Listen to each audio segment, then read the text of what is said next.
Kegunaan motor saat ini bukan hanya untuk alat transportasi aja, karena kegunaan motor saat ini sudah macam-macam, walaupun motor masih menjadi alat transportasi. Bingung kan? Ya, saya juga bingung sih. Setrikaan lupa dicabut. Motor diciptakan oleh produsen biasanya hanya sesuai dengan permintaan aja. Misalnya, permintaan motor matic nih lagi banyak, maka produsen fokus untuk mengembangkan segmen ini agar motor mereka laku.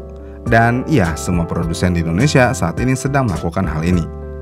Kemudian selain matic, jika peminat motor fairing kopong lagi banyak, maka produsen juga beramai-ramai fokus untuk mengembangkan motor fairing kopong ini.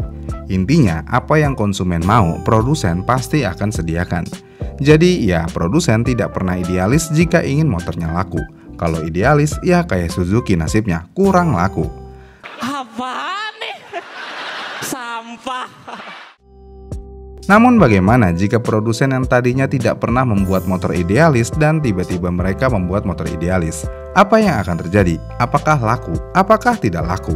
Jawabannya laku, tapi tidak selaku motor massalnya. Kenapa? Ya karena harga motornya tentu aja mahal. Kenapa bisa mahal? Ya karena ini motor idealis dari para produsen. Jadi bagi produsen laku syukur, enggak ya udah. Dan produsen yang saat ini menjual motor idealis mereka dan cukup diminati oleh banyak orang adalah Honda dengan Honda Monkey-nya. Pertanyaannya, kenapa Honda Monkey mahal?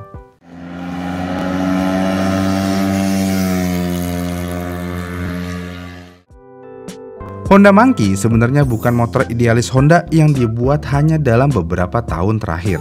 Karena motor ini sebenarnya sudah dibuat dan dipasarkan oleh Honda dari tahun 1961 dengan nama Monkey Z100. Spesifikasi yang digunakan kala itu, motor ini hanya menggunakan mesin 49 cc. Bentuk motor Z100 ini juga benar-benar unik banget, karena keunikannya inilah yang membuat motor ini menjadi ikonik. Kemudian 2 tahun berselang, tepatnya pada tahun 1963, Honda mengeluarkan generasi kedua dengan nama Monkey CZ100. Monkey CZ100 sudah menggunakan desain tangki yang lebih besar, namun fork depannya masih tetap sama pada generasi pertamanya. Selain forknya, mesinnya pun ya masih sama. Lalu 4 tahun berselang, tepatnya pada tahun 1967, Honda merevisi desainnya secara masif dengan mengeluarkan generasi baru yang diberi nama Honda Monkey Z50M. Di versi ini, fork depan Monkey Z50M dibuat sejajar dengan tangki bahan bakar dan setangnya dibuat lebih tinggi. Selain itu, tangkinya malah mengecil lagi. Walaupun demikian, ini motor unik banget. Lalu 2 tahun berselang lagi, tepatnya pada tahun 1969, Honda mengeluarkan versi terbarunya yaitu Z50A. Desainnya sih ya masih mirip-mirip dengan generasi sebelumnya, cuman di joknya aja yang lebih pendek. Tapi yang paling terlihat di generasi ini adalah shocknya yang sudah menggunakan teleskopik. Kemudian pada tahun 1970, Honda Monkey diperbarui lagi sama Honda dengan mengeluarkan Monkey Z50Z. Walaupun katanya baru, tapi desainnya ya kurang lebih masih sama dengan generasi sebelumnya. Kemudian 4 tahun berselang, baru Honda melakukan upgrade secara masif lagi dengan mengeluarkan Monkey Z50J. Motor ini mendapatkan revisi di bagian tangki, jok, knalpot, suspensi, dan beberapa part lainnya. Motor ini juga terlihat lebih modern. Monkey selalu mendapatkan pembaharuan oleh Honda bahkan sampai saat ini, karena kalau kita mau ikutin terus perkembangan Monkey dari tahun ke tahun, itu banyak banget. Jadi kita skip aja langsung ke era modernnya. Kita ambil contoh di versi tahun 2019-nya. Pada era modern ini, Honda masih terus mengupgrade motor ini, bahkan ada edisi spesial atau special edition-nya. Dan untuk versi modernnya, Honda Monkey sudah menggunakan mesin 125cc. Jadi ya motor ini sudah bisa ngebut lah kasarnya. Dan sampai saat ini buat kalian yang mau beli Honda Monkey terbaru, Honda masih menjualnya dengan harga 80 jutaan. Mahal banget ya buat motor mini 125cc. Namun kenapa Monkey ini bisa mahal? Alasan yang pertama tentu aja nilai historis di motor ini. Walaupun Supra Bapak punya historis panjang karena sudah berhasil membantu kebanyakan orang tua kita mencari nafkah untuk membesarkan anak-anaknya, tapi historis Supra Bapak ternyata tidak sedalam itu. Karena seperti yang sudah dibahas, Monkey memiliki sejarah yang sangat panjang.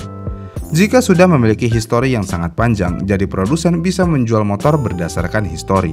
Dan tentunya ini adalah motor idealis produsen. Dan jika motor ini adalah motor idealis, berarti ini motor bukan buat kaum mendang-mending. Ya sama kayak Vespa tua aja, harganya random banget kan. Mau dijual berapapun, kalau kondisi oke dan pembelinya ada, ya oke-oke aja. Nah bedanya Monkey terbaru ini, walaupun masih ada motor barunya, tapi sejarahnya masih tetap sama. Itulah yang dipikirkan Honda setidaknya. Kemudian faktor selanjutnya adalah CBU. Ya, jika motor CBU, berarti motor ini akan mengikuti harga negara pembuat. Selain itu juga, jika motor ini CBU, maka motor ini akan dikenakan pajak yang cukup berlipat-lipat, yang ujung-ujungannya harganya bisa mahal. Tapi kok harganya tetap bisa lebih mahal daripada motor yang memiliki spesifikasi di atasnya, walaupun sama-sama CBU? Jawabannya, produksinya tidak banyak. Produksi Honda Monkey tidak sebesar model sepeda motor lain yang lebih mainstream. Dan yang kita semua tahu, semakin massal suatu barang diproduksi, maka akan semakin murah. Sebaliknya, jika semakin sedikit barang yang diproduksi, maka akan semakin mahal. Karena ya kuantitas akan selalu mempengaruhi harga. Dengan kuantitas yang sedikit ini, tentu aja akan membuat Honda Monkey lebih presisi dan proper dalam hal perakitannya. Jadinya minim cacat produksi, yang berarti juga QC Honda Monkey lebih memakan biaya dan waktu, yang pada akhirnya ini juga menaikkan kos produksi. Kemudian selain itu, untuk yang model terbaru kenapa mahal? Tentu aja karena spesifikasinya juga nggak kaleng-kaleng. Walaupun ini motor modelnya retro tapi spesifikasinya lumayan oke. Motor ini menggunakan mesin 4 tak SOHC 2 valve yang berkapasitas 124 cc dengan bor di 50 dan stroke-nya di 63,1 mm. Sudah BGM FI dengan transmisi manual 5 percepatan yang bisa menghasilkan tenaga di 6,9 kW di 6.750 rpm dan torsi maksimumnya di 11 Nm di 5.500 rpm. Biasa aja ya mesinnya.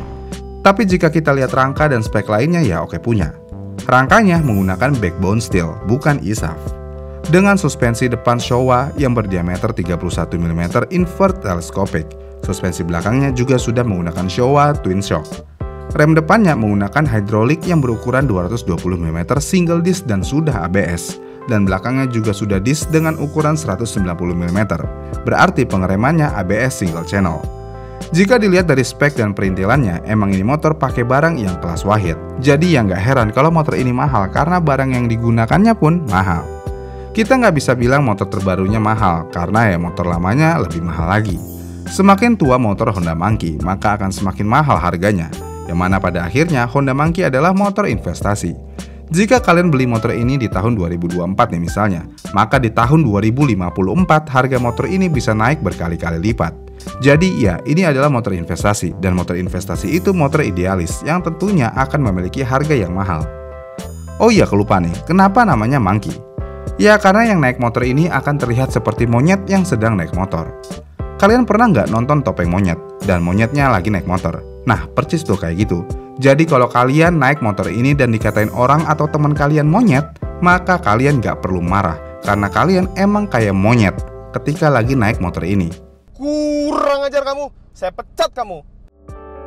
Tapi jika kalian punya motor ini dan penggemar CB, tolong jangan buat motor ini dijadikan Monkey Taeying, karena nanti motor yang unik ini malah jadi motor 1000 hujatan. Itulah Honda Monyet atau Monkey, motor mini 125cc yang harganya mahal. Gimana nih menurut kalian? Jika kalian punya uang lebih 80 juta, apakah kalian mau membeli motor ini? Komen di kolom komentar di bawah ya, dan sampai jumpa di video selanjutnya.